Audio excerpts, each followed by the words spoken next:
welcome to my channel. I'm on the way to my first 1,000 subscribers, so please hit that subscribe button and enjoy this story. Sometimes the best intentions lead to the worst discoveries. What started as a heartfelt surprise trip to Boston with my children quickly turned into a nightmare I never saw coming. One hotel door, one moment of truth, and 17 years of marriage suddenly hung in the balance. They say what happens in hotel rooms stays there, but some secrets refuse to remain hidden. My name is Michael Anderson. Mike to my friends.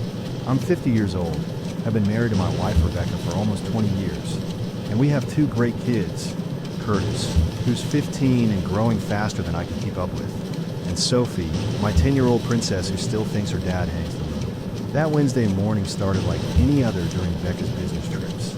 Me, trying to wrangle the kids through breakfast before school. Curtis with his head buried in his phone. Sophie picking at her cereal, and me gulping down coffee like it was the elixir of life. Becca had been gone for 3 days on a consulting job in Boston. For more to go, 7 days total, longer than our usual trips, and we were all feeling it. I love my wife, so while she was on a business trip, our kids and I decided to surprise her by flying to see her. The idea hit me like a thunderbolt while watching Sophie push her Cheerios around the bowl. "Hey, what if we want to see Mom this weekend?" I said, setting down my mug. Sophie's eyes lit up like Christmas morning. "Really? Just show up." "Yeah." I nodded, feeling the excitement build. We could book flights today, be there by tomorrow evening. Imagine her face when she opens her hotel door. Curtis finally looked up from his phone. "That would actually be pretty cool," he said, which from a teenager is practically jumping for joy. By noon, I called in a favor at work to take Friday off, arranged for the kids to miss school, and booked 3 tickets to Boston. The whole time, I kept picturing Rebecca's face, the shock, the joy, the tears maybe. I hadn't surprised her like this in years. I tried calling her that morning, but it went straight to voicemail. Not unusual during her intensive consulting sessions. I sent a text. "Miss you. Kids are asking when you're coming home. Love you." No response, which was a little strange, but I figured she was just swamped. That evening, as I packed our bags, I tried her again. Still nothing. A small knot formed in my stomach, but I dismissed it. Boston was in the middle of hosting a major business conference. She was probably networking, making connections, doing what she did best.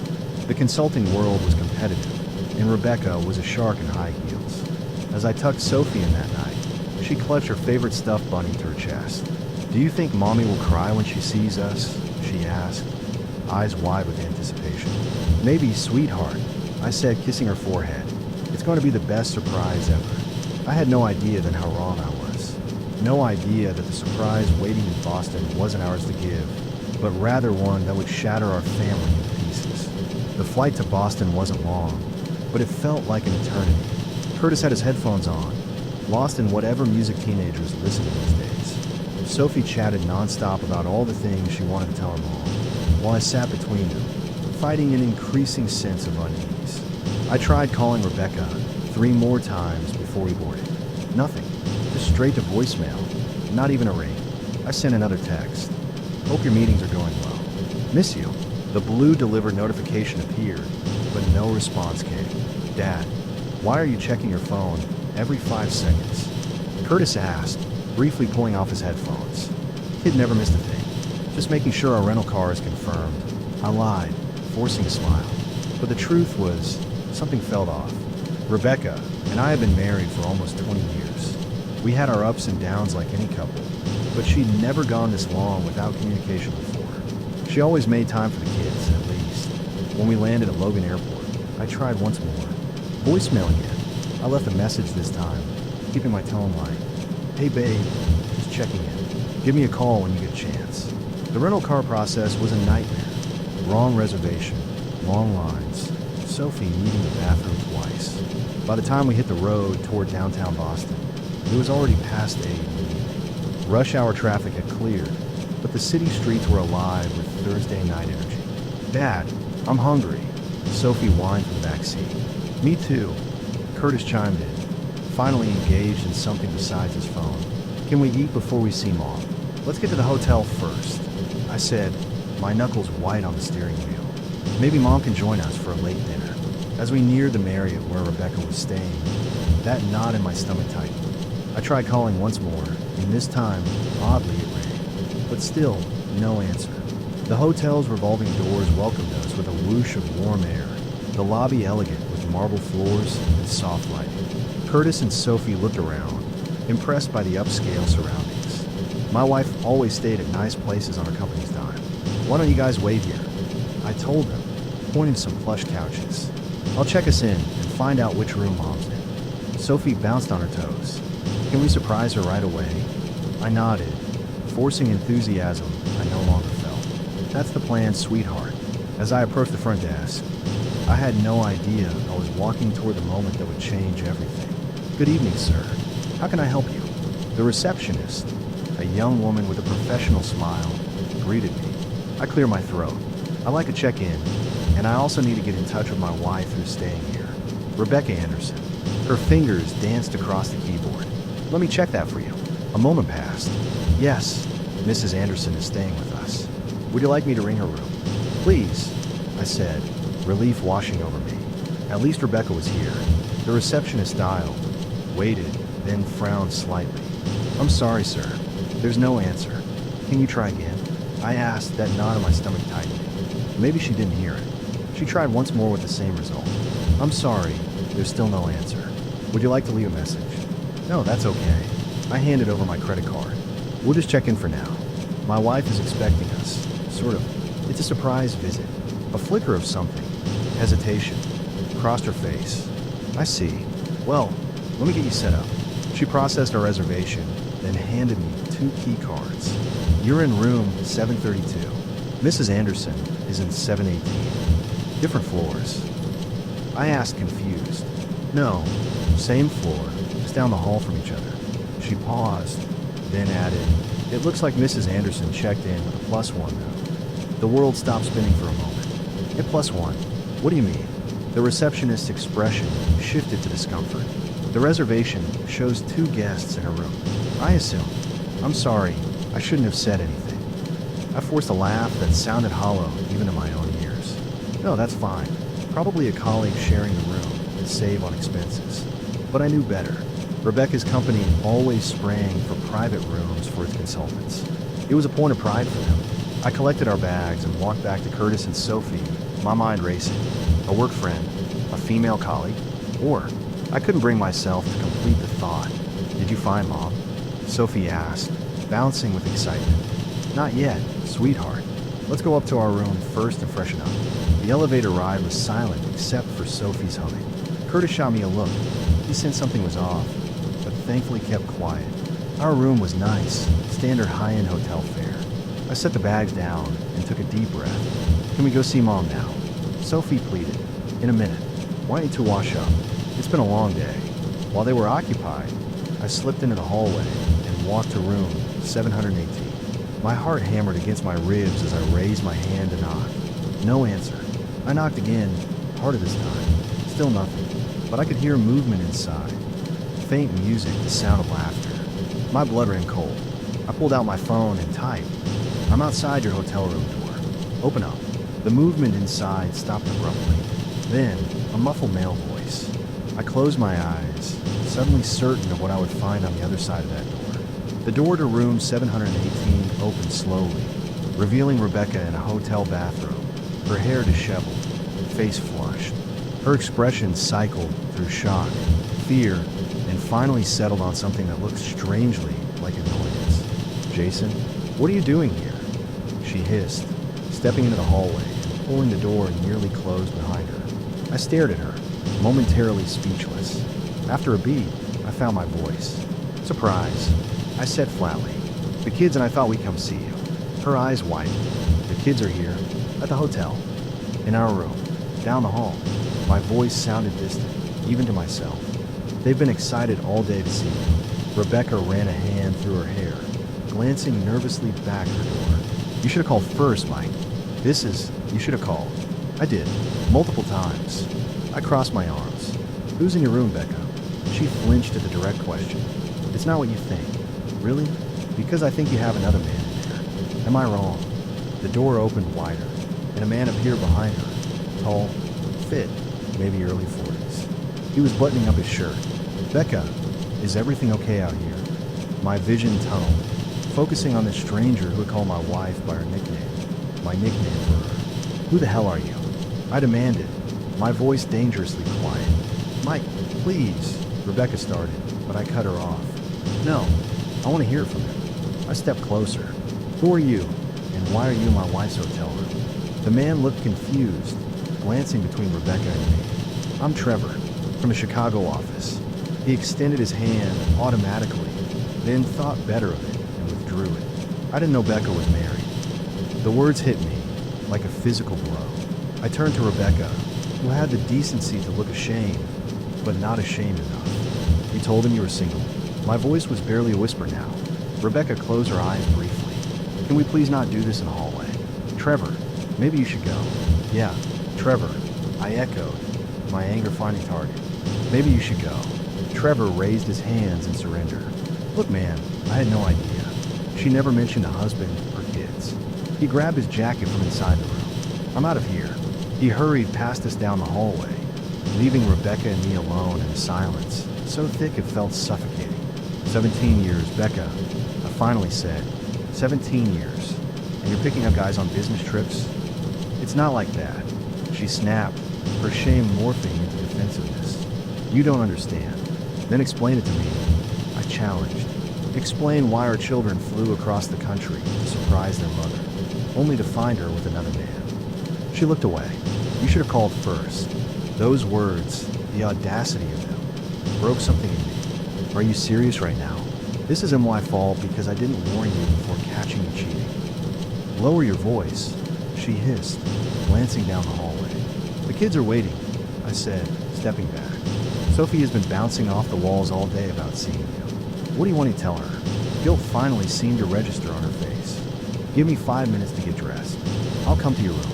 I turned to walk away, then paused. "How long has this been going on, Rebecca?" She couldn't meet my eyes. This was just a one-time thing. A mistake. Trevor's words echoed in my head. I didn't know Becca was married. It wasn't a mistake. It was a choice. And as I walked back to our room to face our children, I knew nothing would ever be the same again. The walk back to our room felt like crossing a desert. Each step required enormous effort, my body suddenly heavy with the weight of what had just happened. How was I supposed to face my children now? What could I possibly tell them? I paused outside our door, taking a deep breath and forcing my face into something resembling normalcy. The key card beeped, and I pushed the door open. "Dad, did you find Mom?" Sophie jumped up from the bed where she'd been watching TV. Curtis looked up from his phone, eyes narrowing as he studied my expression. "What's wrong?" he asked immediately. Too perceptive for his own good, that kid. "Mom's coming in a few minutes," I managed. She was surprised to see us. Sophie clapped her hands. "Is she happy? Did she cry?" "She was definitely surprised," I said, avoiding Curtis's searching gaze. "Hey, why don't we order some room service? You guys must be hungry after the flight. Already ahead of you," Curtis said, still watching me carefully. We ordered burgers and fries, and chocolate cake, Sophie added, bouncing on the bed. I nodded, trying to smile. "Perfect." A knock at the door made Sophie leap up. "Mom's here." Before I could stop her, she flung open the door and launched herself at Rebecca, who stood in the hallway looking completely composed. Hair brushed, makeup fixed, wearing a professional outfit. If I hadn't seen her 10 minutes ago in a bathrobe with a half-dressed man, I would never have guessed anything was amiss. "Mommy," Sophie squealed, wrapping her arms around Rebecca's waist. "Ah, sweetheart," Rebecca said, hugging her back. "What a surprise to see you all." Her eyes met mine over Sophie's head, and I saw the silent plea in them. "Play along." For the kids. Curtis hadn't moved from his spot on the bed. "Hey, Mom," he said, his tone carefully neutral. Rebecca crossed the room and kissed the top of his head. "Hey, buddy, you've grown since I left, I swear." "It's been a week, Mom," he replied dryly. An awkward silence followed, broken by Sophie's enthusiastic recounting of our journey. Rebecca listened and nodded, occasionally glancing at me, but I couldn't bring myself to meet her eyes. "Dad said we could all have dinner together," Sophie finished. "Room service is coming with burgers." Rebecca's smile faltered slightly. "That sounds wonderful, but I actually have a work dinner tonight." Important clients. I barked out a laugh that I quickly disguised as a cough. Sophie's face fell. But we came all this way to see you, she protested. I know, honey, and I'm so happy you did. I'll be all yours tomorrow, I promise. We can see the sights, do whatever you want. Rebecca turned to me. Can I talk to you in the hallway for a minute, Mike? Curtis rolled his eyes. Real subtle, Mom. I followed Rebecca outside, making sure to leave the door slightly ajar in case Sophie needed me. Work dinner, I said once we were alone. Is that what you're calling it now? Rebecca's artificial composure cracked slightly. Mike, please. I need time to figure this out. Figure what out? How to lie to your family. Because you seem to have that down pat. Rebecca flinched as if I'd slapped her. That's not fair. Not fair. I kept my voice low, mindful of the kids just inside. You know what's not fair, Rebecca? Our daughter made us check 3 different stores for her favorite travel pillow so she could bring it to you. Curtis actually put his phone down long enough to help me book the flights. Do you have any idea how excited they were to see you? Her eyes welled with tears. Mike, I made a terrible mistake. I know that. But please, don't tell the kids. Not yet. So I'm supposed to pretend everything's fine. I laughed bitterly. Put on a show while you go back to your client dinner. It really is a client dinner, she insisted. Trevor won't be there. I need this account, Mike. It's worth millions to the firm. I stared at her, realizing I didn't even recognize the woman standing before me. Your career. That's what you're worried about right now. No, of course not. She rubbed her temples.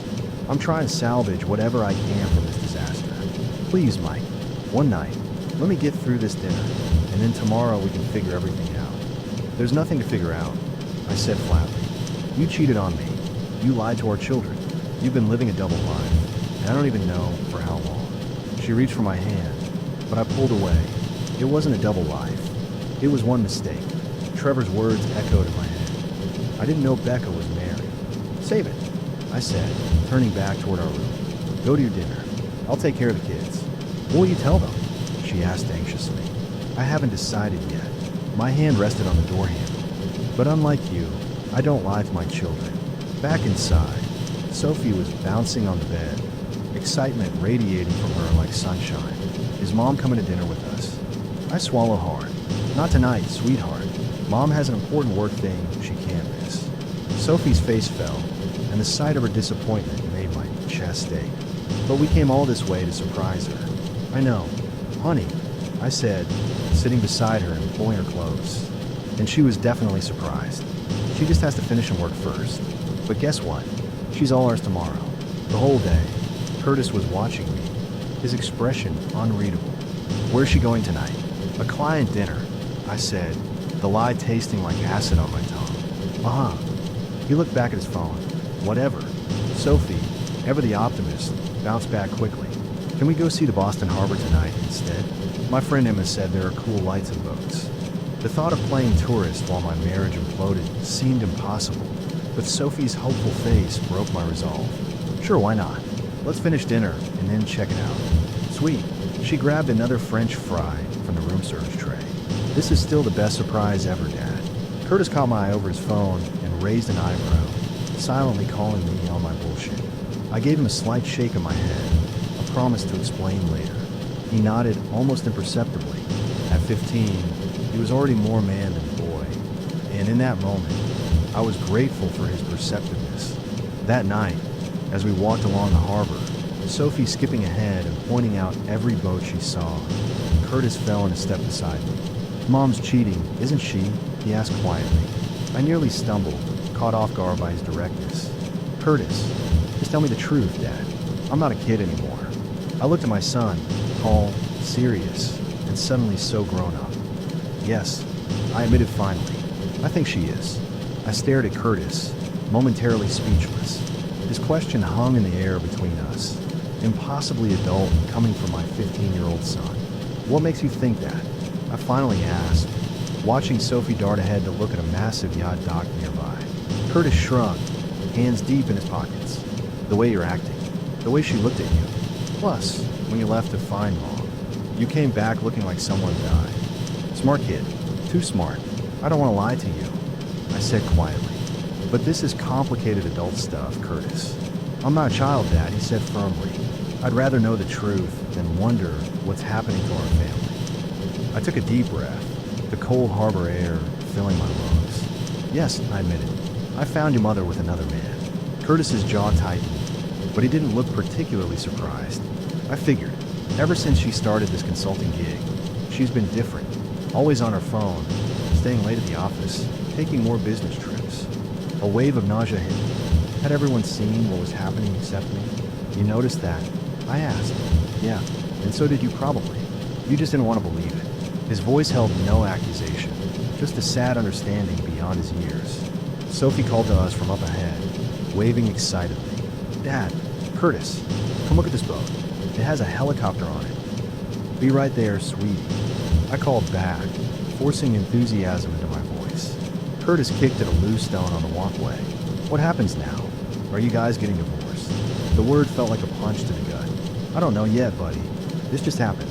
But whatever happens between your mom and me, nothing changes how much we both love you and Sophie. He scoffed. If she loved us, she wouldn't have done this.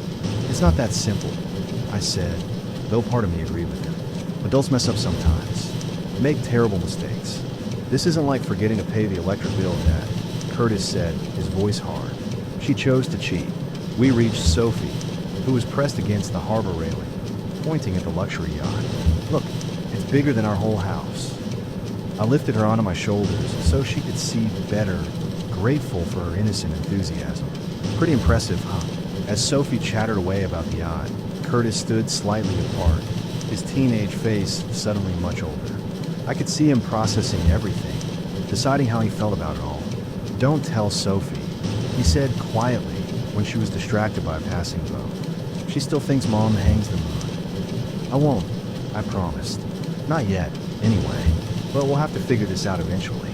He nodded, then surprised me by leaning slightly against my side, the closest thing to a hug I'd gotten from him in years. We'll be okay, Dad. You, me, and Sophie.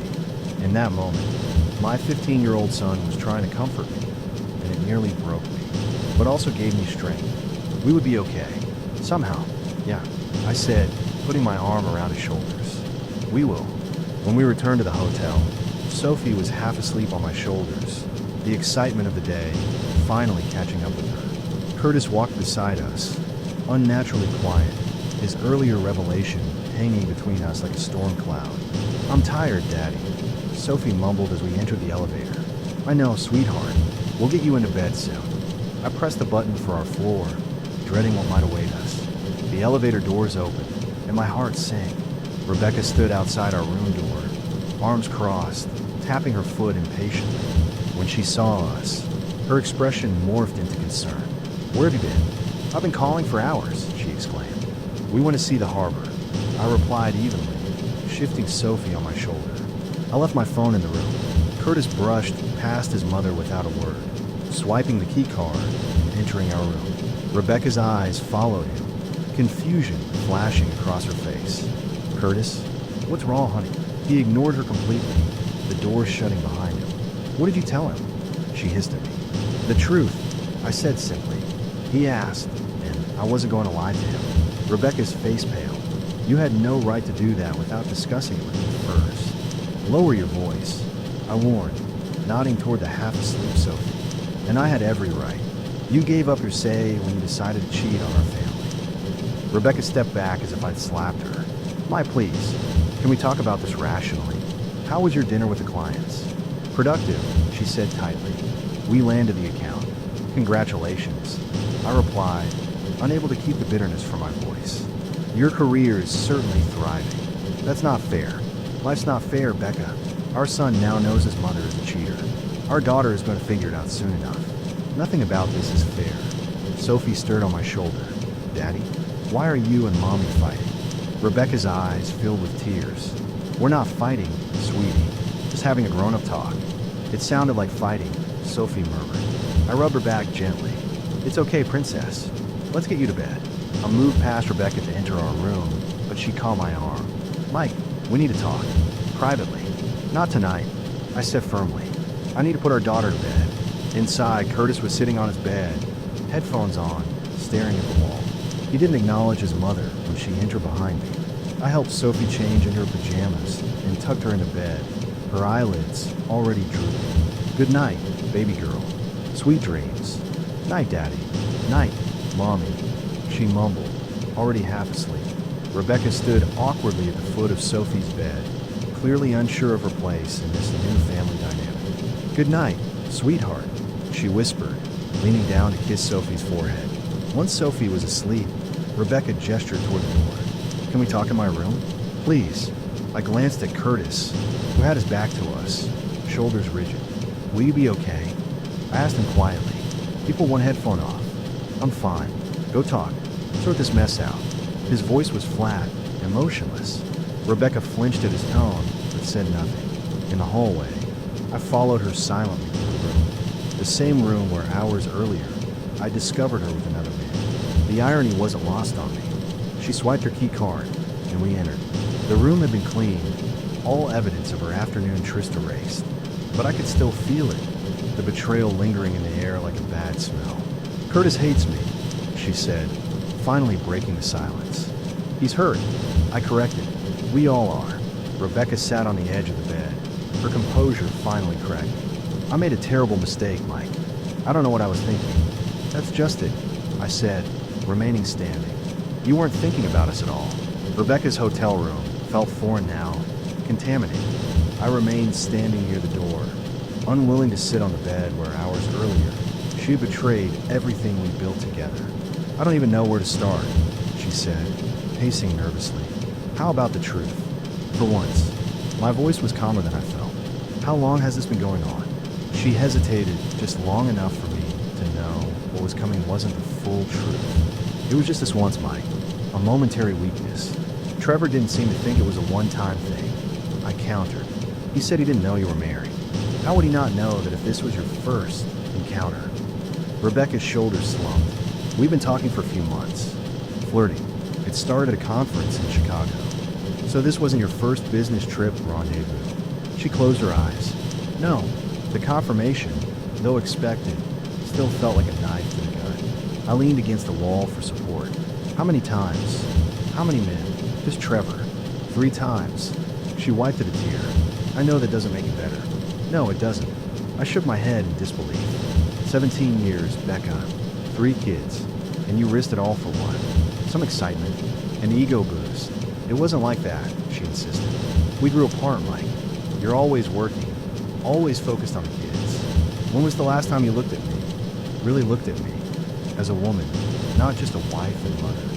Anger flared within me. "Don't you dare blame this on me. If you felt neglected, you could have talked to me. We could have worked on it together.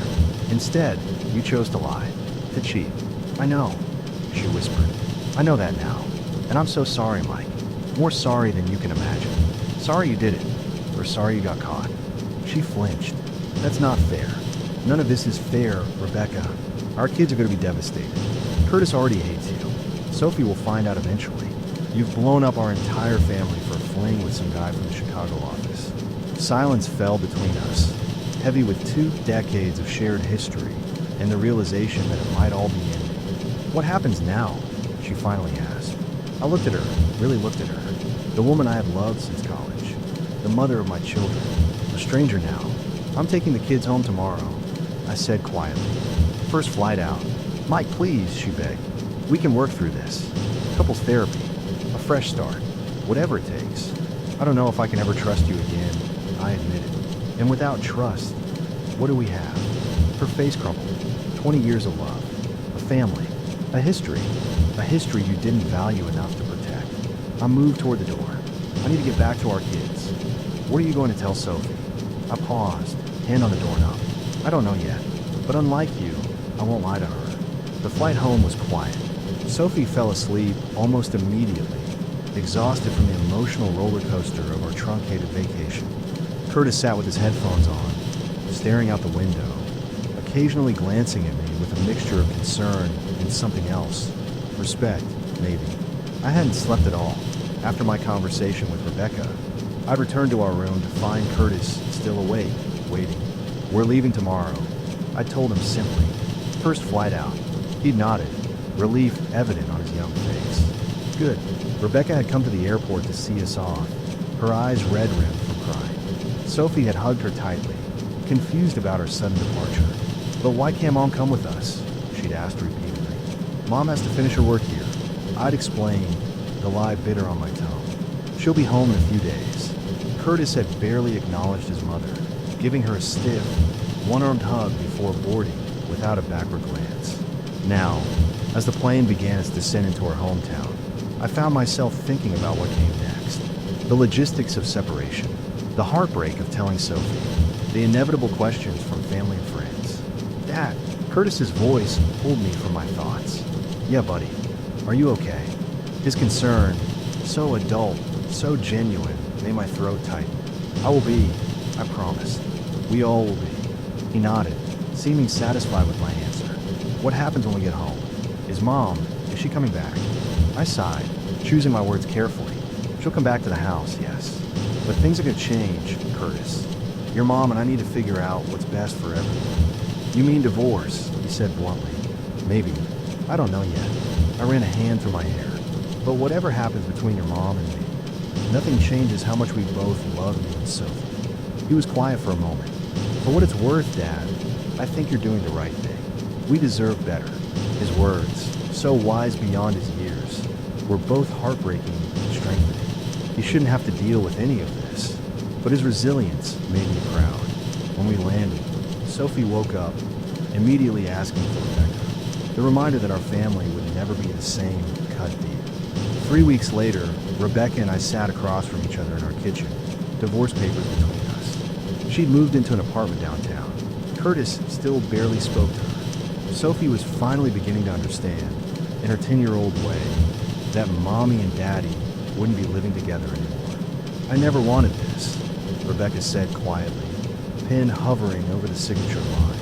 "Neither did I admit it. But here we are. Do you think you'll ever forgive me?" Her eyes, once so familiar, now seemed to belong to a stranger.